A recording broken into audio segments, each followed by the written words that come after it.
something that would be helpful just to add from an informational level is when reporting sort of COVID cases, to separate out diagnosed with COVID versus had COVID-like symptoms. Yes. Because the list of symptoms that could be COVID at this point is like a mile long.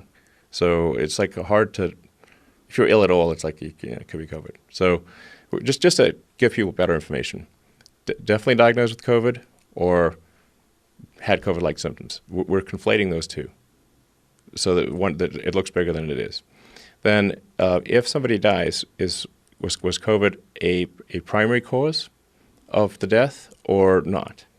I mean, if somebody has COVID, gets eaten by a shark, we find their arm has COVID. It's going to get recorded as a COVID death. Is that real? I mean, basically, not that bad, but heart attacks, strokes. You get hit by a bus. Cancer.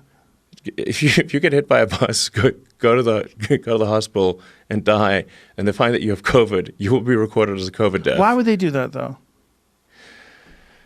Well, right now, the road to hell is paved with good intentions. I mean, it's mostly paved with bad intentions, but there's some good intention paving stones in there too.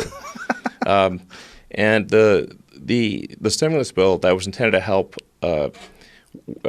with the hospitals that were being overrun with COVID patients created an incentive to record something as COVID that is difficult to say no to, especially if your hospital is going bankrupt for lack of other patients. So the hospitals are in a bind right now. There's a bunch of hospitals they're furloughing doctors, as you were mentioning. If your hospital's half full, it's hard to make ends meet. So now you've got if I just check this box, I get $8,000. Put them on a ventilator for 5 minutes, I get $39,000.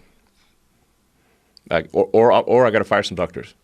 So this is a tough moral quandary. It's like what you can do. That's the situation we have. Ugh.